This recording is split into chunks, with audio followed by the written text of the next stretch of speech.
Antes de seguir, detente un segundo. Si alguna vez sentiste que algo, invisibles, saboteó tus decisiones, suscríbete al canal ahora. Este no es un video para distraerte, es una advertencia. ¿Y quién decide quedarse? Decide despertar. Deja en los comentarios la palabra conciencia. No es un gesto simbólico, es un pacto silencioso contigo mismo. La mayoría de las vidas no se rompen por un golpe externo, se desangran en silencio. 9 de cada 10 sueños no mueren por falta de talento, sino por una voz invisible que susurra dudas cuando nadie escucha. No grita, no amenaza, sonríe. Y mientras sonríe, apaga la luz por dentro. Esta no es una historia sobre el fracaso, es un aviso, porque el enemigo más letal no camina frente a ti. Duerme en tu pensamiento, respira en tus hábitos. Se disfraza de prudencia, y cuando despiertas, ya ha decidido por ti. Hay un secreto que rara vez se pronuncia en voz alta. Un conocimiento psicológico prohibido que las culturas han rozado y los maestros han insinuado, pero que el mundo moderno prefiere diluir en frases motivacionales. Ese secreto es simple y aterrador. No eres una solamente. Dentro de ti habita una fuerza que no quiere tu crecimiento. No desea tu expansión, no celebra tu destino. Esa fuerza se alimenta de la repetición, del miedo heredado, del cansancio moral. Napoleon Hill lo llamó con un nombre que incomoda: el enemigo interno. Esa energía mental desordenada, que toma el control cuando la conciencia se distrae. No aparece de golpe. Se infiltra, primero como una pregunta inocente, luego como una excusa razonable, finalmente como una certeza absoluta que paraliza. La neurociencia moderna ha comenzado a confirmar lo que Hill escribió hace casi un siglo. Estudios sobre la Neuroenel por defecto muestran que, cuando la mente no está dirigida, entra en un bucle de autocrítica, anticipación negativa y reconstrucción distorsionada del pasado. Universidades han demostrado que el cerebro prioriza la supervivencia emocional por encima de la verdad, generando narrativas internas que protegen del dolor inmediato pero sabotean el propósito a largo plazo. La psicología cognitiva lo describe como sesgo, la neurobiología como economía de energía. Pero el resultado es el mismo, una voz automática que decide antes de que tú decidas. Hill lo advirtió con crudeza: cuando el pensamiento no es disciplinado, se convierte en un arma contra su propio dueño. Las tradiciones antiguas ya conocían esta sombra. En el budismo se habla de Mara, el tentador interno que distrae al buscador justo antes de despertar. En el cristianismo, la batalla no es contra la carne ni contra el mundo, sino contra potestades invisibles que operan en el interior. La mitología griega personificó esta fuerza en las sirenas. No empujaban al naufragio con violencia, lo cantaban. La filosofía clásica lo llamó acrasia, la debilidad de la voluntad que lleva al hombre a actuar contra su propio bien. Nombres distintos para una misma presencia, una inteligencia oscura que no destruye con caos, sino con rutina. Los primeros signos son casi imperceptibles. Una escena cotidiana. Despiertas con una idea clara, una decisión firme, y antes de levantarte de la cama algo se interpone. Una frase interna que dice mañana no suena peligrosa. Al contrario, parece cuidadosa. Otro día, frente a una oportunidad, sientes un nudo en el pecho, y una imagen rápida de fracaso se proyecta como un tráiler silencioso. No es pánico, es un frío elegante. Más tarde, en una conversación, minimizas tus aspiraciones con una sonrisa irónica, como si al hacerlo evitaras el ridículo. Cada señal es una escena breve, casi cinematográfica, donde el enemigo interno actúa como director invisible, cortando la toma justo antes de que avances. Cuando esta fuerza no se reconoce, no se queda confinada en un solo individuo, se expande. Familias enteras comienzan a vivir bajo campos de distorsión de la realidad, donde el miedo se hereda como una tradición. Grupos repiten narrativas de derrota colectiva, convencidos de que la mediocridad es realismo. Sociedades completas pueden caer en una especie de posesión silenciosa, donde el conformismo se confunde con madurez, y la resignación se celebra como virtud. Hill advertía que la mente colectiva, cuando no está alineada con un propósito elevado, se convierte en un amplificador del enemigo interno. Los arquetipos se repiten: el saboteador, el cínico, el espectador eterno. Ante esta amenaza, no basta con motivación superficial, se requiere un protocolo de supervivencia. La conciencia debe convertirse en escudo. El primer movimiento es el límite inmediato. Identificar la voz automática y detenerla sin negociación. como quien cierra una puerta en mitad de la noche. Luego viene la retirada estratégica, alejarse de entornos, conversaciones y estímulos que alimentan la narrativa interna de impotencia. Hill insistía en la disciplina del pensamiento como acto de guerra interna, no de autoayuda. Cada idea debe ser interrogada, cada emoción observada sin sumisión. No se trata de eliminar la sombra, sino de impedir que gobierne. El clímax de esta revelación es incómodo, porque devuelve la responsabilidad al lugar más profundo. El enemigo interno no es una entidad externa que puedas culpar eternamente. Es una sombra que crece cuando la conciencia se duerme.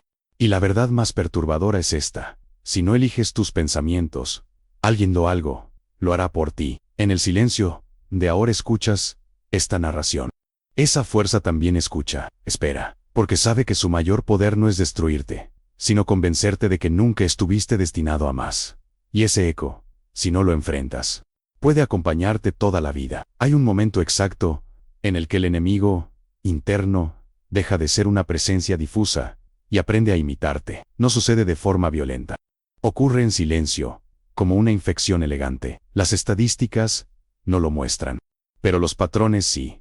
La mayoría de las personas confunden su pensamiento automático con identidad. Creen que esa voz es yo, y en esa confusión entregan el control. El verdadero peligro no es escuchar la voz oscura, sino no reconocer que no eres tú quien habla. Este es el segundo secreto prohibido. El enemigo interno no se impone, se entrena. Aprende tus miedos, memoriza tus fracasos, estudia tus heridas antiguas, y luego construye un discurso lógico con ellas. Napoleon Hill advertía que la mente indisciplinada se convierte en terreno fértil para fuerzas que no buscan tu bien. No hablaba de demonios mitológicos, sino de estructuras mentales autónomas que operan como parásitos del pensamiento. Cuando una idea negativa se repite sin ser cuestionada, deja de ser pensamiento y se transforma en programa. La psicología moderna ha puesto nombre a este fenómeno. La neurociencia habla de automatismos cognitivos, circuitos reforzados por repetición emocional. Investigaciones sobre plasticidad neuronal confirman que el cerebro fortalece aquello que más usa, incluso si es destructivo. Cada vez que aceptas una narrativa interna de incapacidad, el cerebro la refuerza como una autopista neuronal. Universidades han demostrado que el diálogo interno negativo activa las mismas regiones cerebrales asociadas al dolor físico. El cuerpo sufre, pero la mente insiste. Hill lo resumió con brutal claridad: aquello que permites dominar tu pensamiento termina dominando tu destino. Las tradiciones antiguas ya lo sabían. En el hinduismo se habla del mono mental, una mente inquieta que salta de pensamiento en pensamiento sin control, creando sufrimiento. En la filosofía estoica, Epicteto advertía que no son los hechos los que nos dañan, sino los juicios automáticos sobre ellos. En los textos cristianos, la tentación más peligrosa no es la externa, sino la que se disfraza de razón. Todas coinciden en lo mismo: cuando la mente no es vigilada, se convierte en un espejo oscurecido que distorsiona la realidad. Los signos de que el enemigo interno ya habla con tu voz son inquietantes. Una escena: te enfrentas a una decisión importante y sientes que no es el momento adecuado.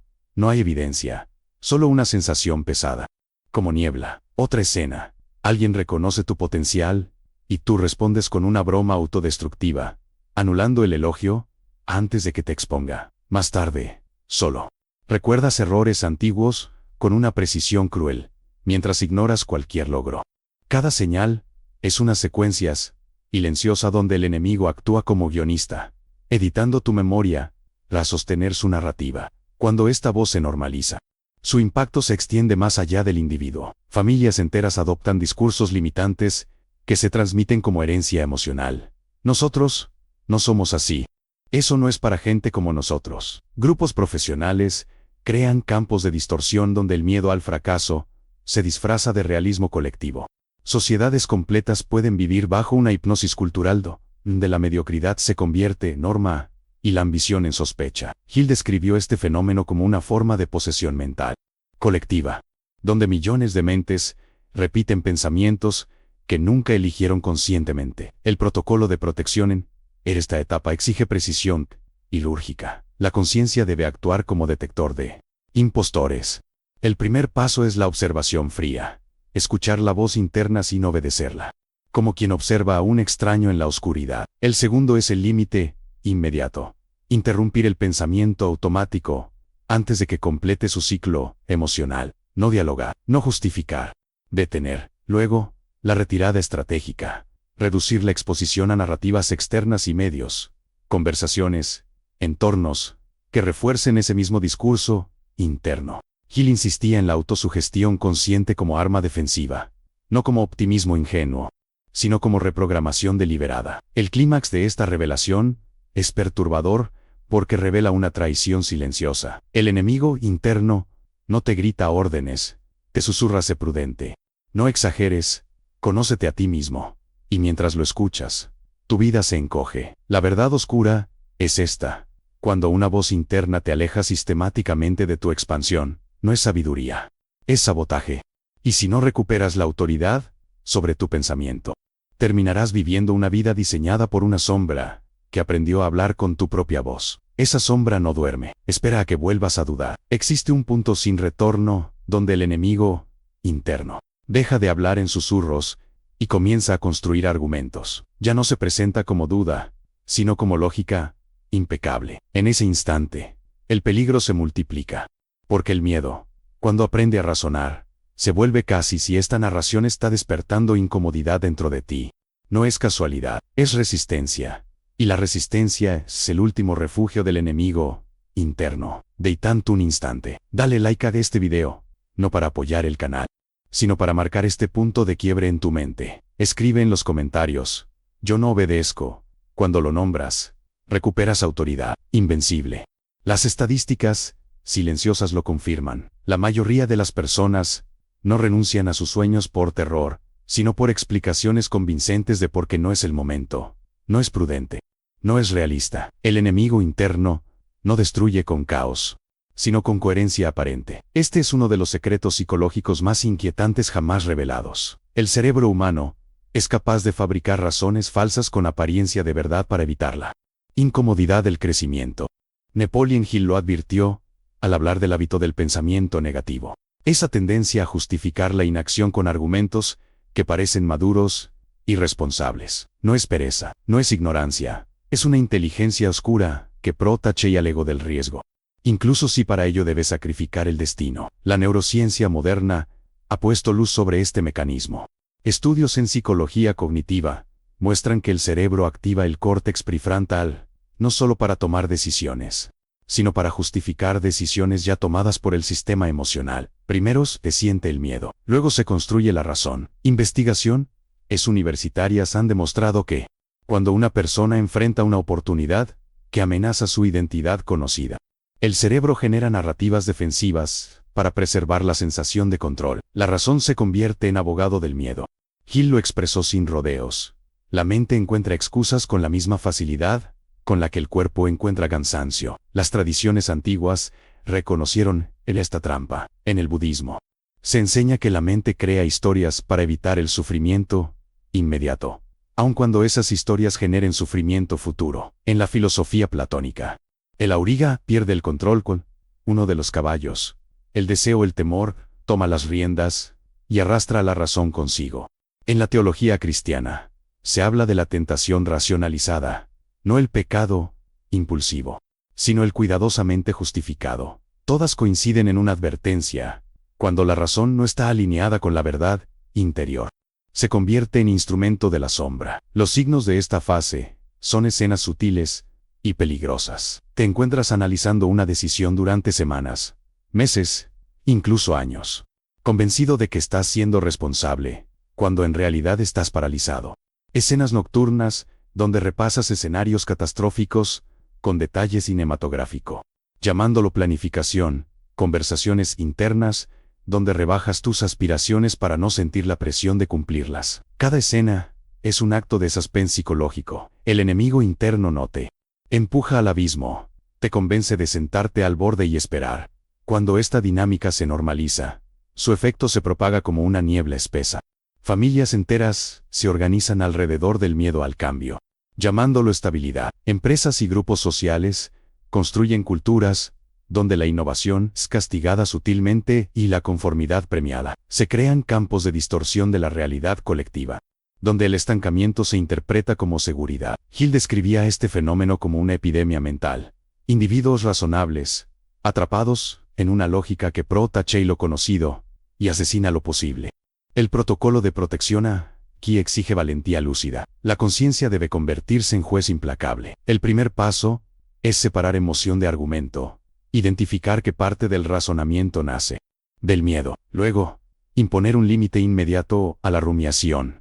Decidir en presencia de incomodidad, no en ausencia de miedo. La retirada estratégica implica exponerse deliberadamente a ideas, personas y entornos que desafíen la narrativa interna de prudencia excesiva.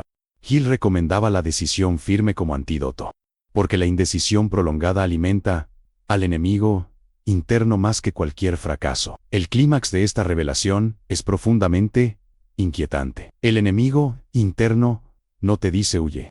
Te dice piensa mejor. No te dice no, lo puedes. Te dice no es lógico. Y mientras lo escuchas, el tiempo pasa, las oportunidades se enfrían, y la vida se vuelve estrecha. La verdad oscura es esta. Cuando la razón se utiliza para justificar la renuncia constante, deja de ser sabiduría, y se convierte en una prisión elegante. Y en esa prisión, muchos viven convencidos de que son libres, sin notar que su carcelero es una voz interna que aprendió a vestir el miedo con el traje impecable de la lógica. Llega un punto en el que el enemigo interno deja de ser un asunto privado, cruza la frontera invisible entre el individuo y el grupo.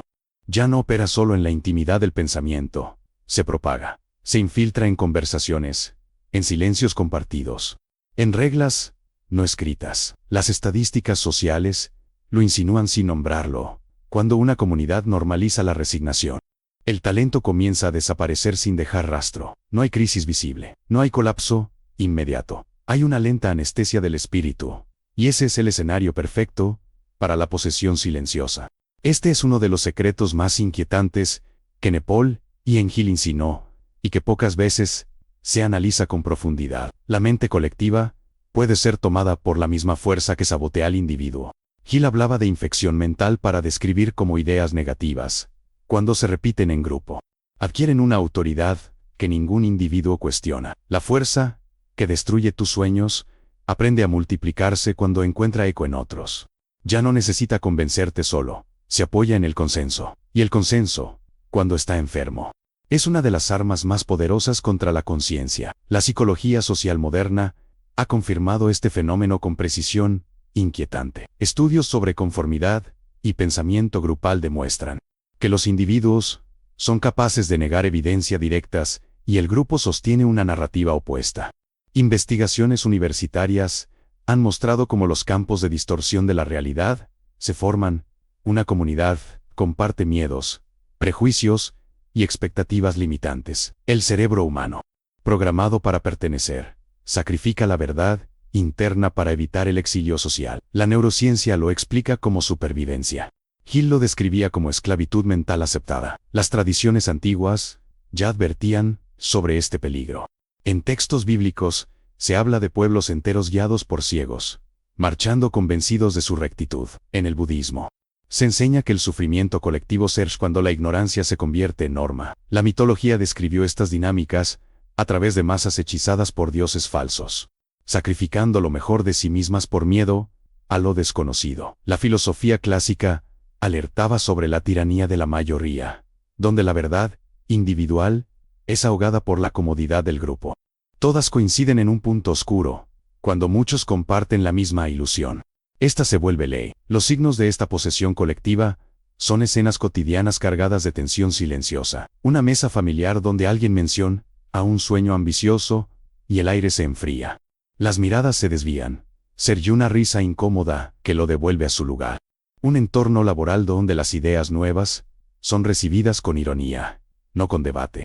Como si la creatividad fuera una amenaza al equilibrio frágil del grupo. Conversaciones repetidas donde se glorifica la prudencia extrema y se ridiculiza al que intenta salir del molde. Cada escena es un ritual de control, un recordatorio implícito de hasta dónde se puede llegar sin ser castigado. Cuando esta dinámica se consolida, la sociedad entra en una especie de trance.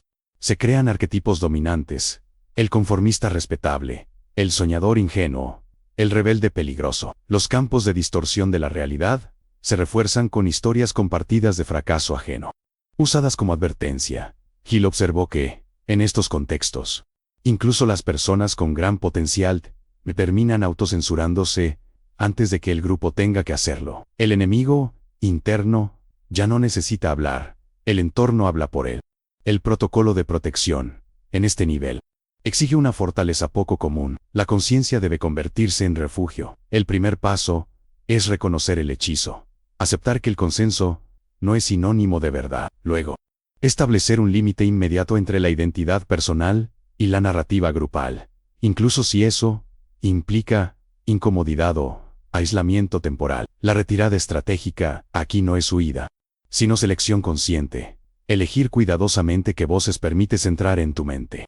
Hill insistía en la alianza mental con personas orientadas al crecimiento como defensa contra la infección colectiva. El clímax de esta revelación es profundamente perturbador. El enemigo interno se vuelve casi invencible cuando logra que otros hablen por él, cuando convierte la duda en tradición y el miedo en cultura. La verdad sombría es esta: muchas vidas no fracasan por decisiones equivocadas, sino por lealtad inconsciente a un grupo que nunca se atrevió a soñar. Y en ese silencio compartido, donde nadie se atreve a romper el hechizo, el enemigo interno sonríe, porque sabe que una mente aislada puede despertar, pero una mente dormida, en compañía, tarda generaciones en hacerlo. Todo conduce aquí, a este punto, donde ya no es posible fingir ignorancia. Después de comprender cómo el enemigo interno nace, aprende a hablar con tu voz, se disfraza de razón y se expande como posesión colectiva. Queda una verdad incómoda. Nadie vendrá a salvarte de él. No hay liberación automática. No hay despertar sin confrontación. Las cifras invisibles lo confirman. La mayoría de las personas viven y mueren sin haber tomado jamás el control real de su conciencia. No porque no pudieran, sino porque nunca realizaron el ritual final, mirar de frente a su propia sombra. Este es el conocimiento más prohibido de todos. Aquel que incluso Nepal y en Hill trató con cautela. El enemigo interno no puede ser destruido, solo puede ser subordinado. Intentar eliminarlo es fortalecerlo, porque nace del mismo mecanismo que te mantiene vivo. La clave no es la guerra frontal, sino la autoridad consciente. Hill hablaba de dominio del pensamiento como un acto diario, casi ceremonial, donde el individuo asume el rol de guardián de su mente. No es inspiración, es disciplina existencial. La neurociencia contemporánea ha comenzado a describir este proceso con un lenguaje sorprendentemente cercano a lo ancestral. Estudios sobre metacognición muestran que la simple capacidad de observar el pensamiento reduce la actividad de los circuitos automáticos del miedo. Investigaciones universitarias confirman que, cuando una persona desarrolla una conciencia testigo, una atención sostenida sobre sus propios procesos mentales, el cerebro pierde su tendencia a caer en bucles destructivos. La ciencia lo llama regulación. Hill lo llamaba autodirección mental. Distintas palabras para la misma verdad. La conciencia, cuando está presente, debilita a la sombra. Las tradiciones antiguas situaban este momento como un umbral sagrado. En el budismo zen, se habla de sentarse frente al abismo interior sin moverse, sin huir, hasta que la ilusión se disuelve. En el cristianismo místico, la noche oscura del alma no es castigo, sino purificación, el enfrentamiento final con las falsas identidades. En los mitos, el héroe siempre desciende al inframundo antes de regresar transformado, no para matar al monstruo, sino para robarle el fuego. Todas estas narrativas apuntan a lo mismo. La sombra solo pierde poder cuando es vista con claridad absoluta. Los últimos signos del enemigo interno aparecen justo antes de perder su dominio. Escenas finales cargadas de tensión, pensamientos que se vuelven más ruidosos cuando intentas cambiar, emociones que exageran el peligro de avanzar. Una urgencia casi desesperada por volver a lo conocido. El miedo se intensifica porque sabe que su tiempo se acaba. El silencio se vuelve incómodo. La mente busca distracciones. Cada una de estas escenas es la prueba definitiva de que estás cerca del núcleo del problema. El enemigo interno siempre grita más fuerte cuando presiente que ya no gobierna. A nivel colectivo, este momento es raro y peligroso. Individuos que despiertan comienzan a romper patrones familiares, culturales y sociales. Son vistos como amenazas, no porque ataquen, sino porque desactivan el campo de distorsión de la realidad. Hill observó que las sociedades avanzan no cuando todos despiertan, sino cuando unos pocos se niegan a seguir dormidos. Estos individuos actúan como puntos de ruptura en la hipnosis colectiva. No predican, encarnan, y eso incomoda profundamente al enemigo interno de los demás. El protocolo final de protección es sobrio y exigente. La conciencia debe convertirse en soberana. Primero, vigilancia diaria del pensamiento, no con juicio, sino con firmeza. Segundo, límite inmediato a toda narrativa interna que reduzca tu identidad a miedo pasado. Tercero, retirada estratégica de la dispersión. Menos estímulo, más silencio, porque el enemigo interno prospera en el ruido. Hill insistía en el propósito definido como ancla. Una decisión tan clara que la duda no encuentra de dónde aferrarse. No es una meta externa. Es una postura interna ante la vida. El clímax filosófico de esta historia no ofrece consuelo fácil, ofrece verdad. El enemigo interno nunca desaparece del todo. Permanece como sombra, como recordatorio de lo que ocurre cuando la conciencia se ausenta, pero pierde su trono. Y esa es la diferencia entre una vida vivida y una vida soportada. La frase final, la que queda resonando como un eco sombrío en la mente del espectador, es esta: quien no gobierna su mundo interior terminará viviendo prisionero de una voz que nunca fue suya, creyendo que eligió, cuando en realidad obedeció. Ahora lo sabes. Y después del conocimiento, no existe el regreso a la ignorancia. Si no quieres volver a dormir, mientras tu vida es decidida por una voz que nunca fue tuya, suscríbete. Comparte este video con alguien que aún vive prisionero del silencio interior. Recuerda esto: quien no protege su conciencia, será gobernado por ella, en la oscuridad, sin notar el momento exacto en que dejó de elegir.